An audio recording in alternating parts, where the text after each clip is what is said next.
A long time ago, on a gloomy, wet Cleveland spring night, two men stand alone amidst the late-night drizzle. Their voices echo across the vacant station parking lot as they debate the merits of the great American radio show that have been missing for far too long. On that night, an idea was born. That idea became the FDH Lounge.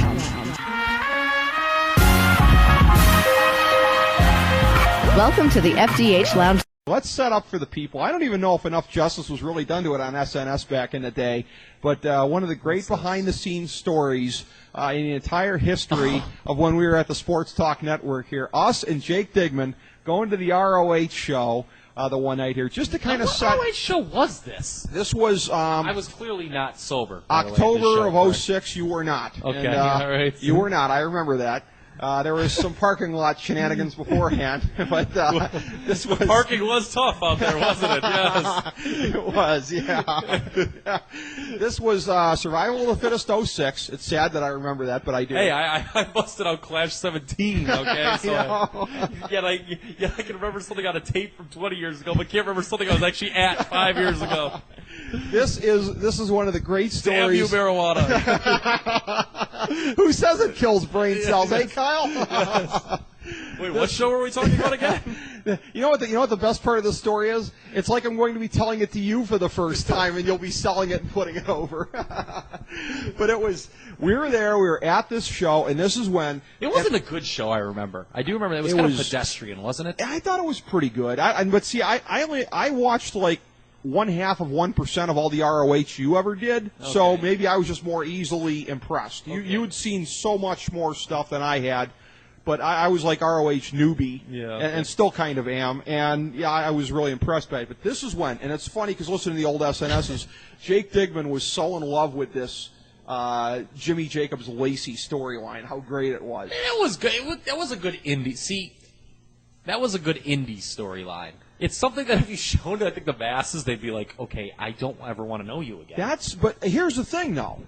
That is, and I it was good. If you're going to say, was that a good storyline for what? Yes. I regard ROH. The Ballad of Lacey was tremendous. As far as their place in the ecosystem, I've always regarded them as sort of taking ECW's place in the big three or whatever, but the third biggest one in the country, at least borderline wrestling mainstream. That's how I've regarded them.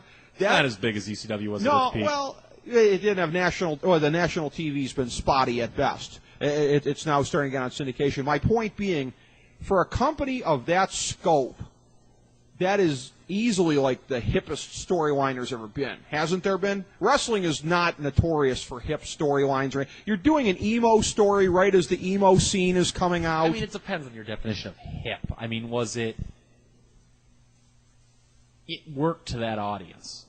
I'll say that. It appealed to a young audience in a more authentic way than most wrestling storylines do. I thought, anyways. Yeah, look, it was a good storyline, probably, but that's not the point. Jake Digman thought it was good. He loved it. And little did he know. It's funny listening to the old SNSs before that show because of what would happen at that show.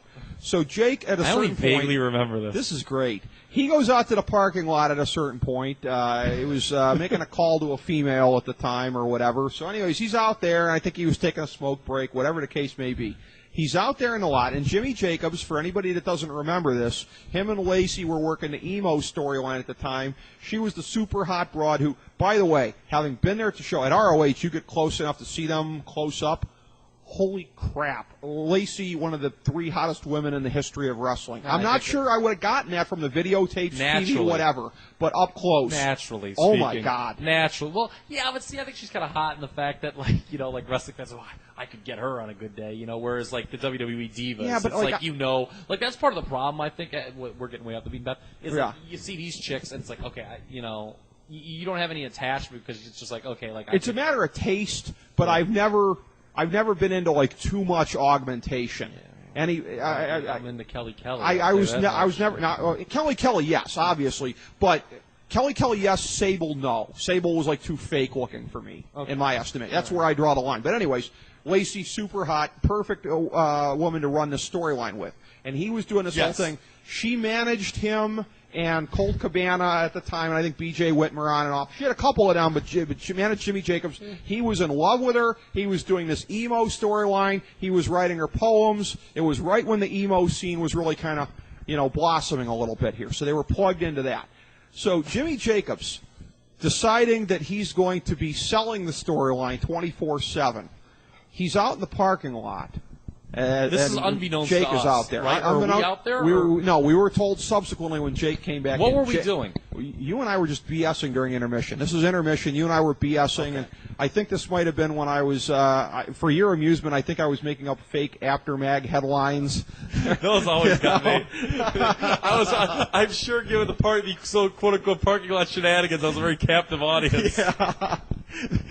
Probably the best one I ever came up with was the JBL one, that predicting that they were going to turn JBL patriotic to go after Muhammad Hassan. Something like, always protecting America. How Muhammad Hassan will revive the APA in JBL. And you were just dying like you are now. I think you had pretty much swallowed your tongue at the time there. So you and I are just... And ladies and gentlemen, we'll have to give Kyle a moment here to get his composure back as I remind him of that. But I'm telling this. By the way, anyone who may be listening, sober as the day is long right now, just so we're all clear. You are, yeah, absolutely. And may I tell the local constabulary that Kyle is clean right now? There is nothing wrong with him at the moment. But anyways.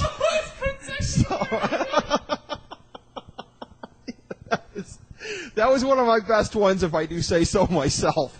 So, basically, I'm just pulling shenanigans like this. I'm making you laugh. I can only imagine 2 bowls and 3 Jack and Cokes and how I reacted to that at the time. Strangely, much like you are now. Okay. Hey, maybe I'm just naturally that way. Exactly. Okay. And so...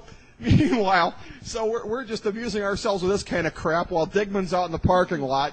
Jake comes back in, and he's just got this weird look on his face, and he says, "Hey, guys." Or a normal look. Yeah, more than normal. Thank you for clarifying. And Jake says, "Hey, guys, this was a really, really weird thing that happened out in the lot there. This is weird. I'm out there, I'm taking a smoke break, I'm on the phone, and I see Jimmy Jacobs, and he's curled up in the fetal position, and he's just sobbing. He's laying in the parking lot, sobbing in the fetal position. And Jake goes over like, are you okay, man? So Jake's just totally getting worked. So you and I start giving him the business immediately about getting worked by Jimmy Jacobs. You're like, no, trust me, you didn't see him crying. You didn't see this. He's trying to convince us of what actually happened. So we're laying into him there. I know you remember the next part. And this was an intermission late in the show, I think. It was probably not long before. And by the way, Delirious and Matt Seidel, I think it was in the final survival, had a great match. Awesome match. So we're walking back to the car. And I need to set the tale here to tell everybody. The parking garage that we were at, because this show was at Gray's Armory in downtown Cleveland. And Gray's Armory is located, it's basically in a diagonal line from Playhouse Square with this parking lot right in the middle, or this parking garage right in the middle of the diagonal. So you have the theater-going yuppies on the one side of the parking garage that have parked in it. Yeah, now you remember.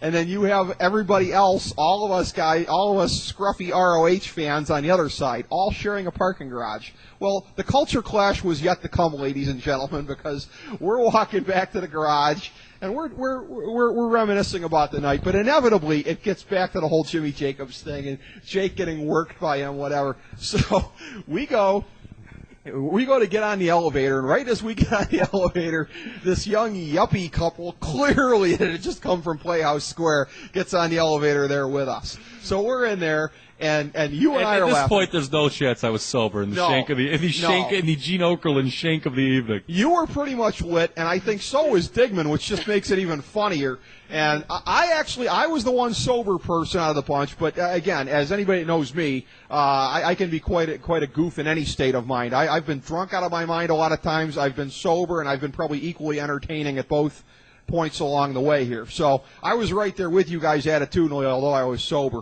And you and I, again, are just lighting into Jake about this. You got worked by Jimmy Jacobs. What kind of a person thinks that that's funny? What kind of a credulous type of fool thinks that Jimmy Jacobs is actually crying? You don't even understand what pro wrestling's all about, Jake. We're getting in his face, and he's just like, no, you weren't there. You didn't see it. I can't believe you this. weren't there.